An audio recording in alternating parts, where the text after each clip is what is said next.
la democracia no es algo, es lo que seamos capaces de hacer con ella. No es algo fuera de nosotros, lo que podemos pensar, hacer, producir. Una palabra muy antigua, ¿no? Heródoto fue el primero que la menciona en una corte persa. Una palabra que no siempre ha tenido una acepción positiva, sobre todo en el campo de la filosofía. Casi, diría, los filósofos siempre han desconfiado de la democracia en su historia. Pero para nosotros es, digamos así, el gran mito desde hace algunas décadas.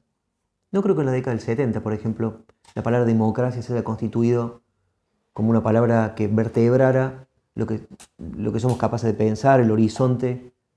Era otra, la palabra revolución probablemente era en ese momento, y la palabra democracia una palabra más bien marginal. Pero hoy, indudablemente, no hay quien se diga democrático. Es lo que hablamos de la reforma, no hay quien se diga reformista, no hay quien no se diga democrático. Entonces el problema es cómo disputar el sentido de esa palabra. La disputa hoy no es entre democracia y no democracia, sino al interior del concepto mismo. Y entonces, bueno, en general creo que la tarea intelectual es ver cómo resignificamos esa palabra en modo tal que no sea un instrumento de reproducción de los privilegios y de los intereses de la clase dominante y que bloquee cualquier tipo de transformación en orden a la inclusión y en la igualdad social, sino que la democracia sea, y yo creo que esa fue la gran apuesta de los gobiernos populares ni bien comenzado este siglo y de los últimos años del siglo anterior, de que la democracia, respetando absolutamente las libertades llamadas civiles o políticas, absolutamente, sea la vía encontrada para producir escenarios de igualdad. Cosa que efectivamente prosperó relativamente.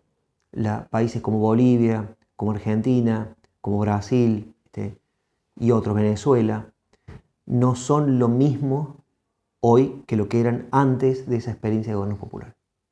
Normalmente dejan una marca en el imaginario político, una memoria. El tiempo, la política no es cronológico ni lineal, indudablemente, pero ahí, yo diría, ahí pasó algo, respetando, digamos, se dieron pasos importantísimos en orden a los derechos sociales y económicos, salvaguardando las libertades civiles, las libertades individuales, las libertades liberales. Fue muy interesante desde ese punto de vista, sin magnificar tampoco, ¿no? Porque lo que no se hizo fue tocar lo que no se puede tocar en un régimen capitalista, que es la propiedad. Un régimen de propiedad, eso no se tocó. Es muy difícil de hacer por vía democrática, pero no imposible de hacer por vía democrática, ¿no? Producir una sociedad más justa, más distribuida desde el punto de vista de la renta, eso es fundamental. Y lo que sucedió fue simplemente que las cosas no están ganadas para siempre ni son irreversibles.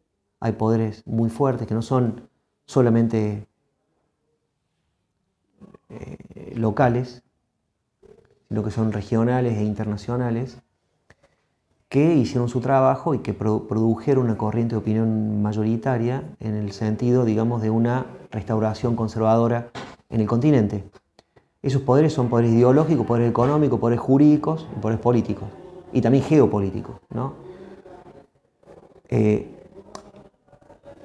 Hay cosas que, si llega a haber un retorno de gobiernos populares,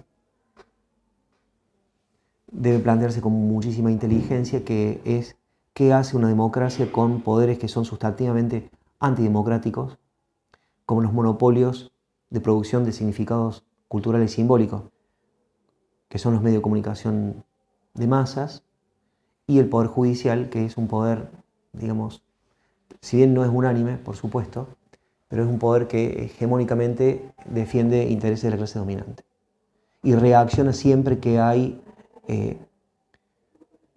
transformaciones que benefician a los sectores populares.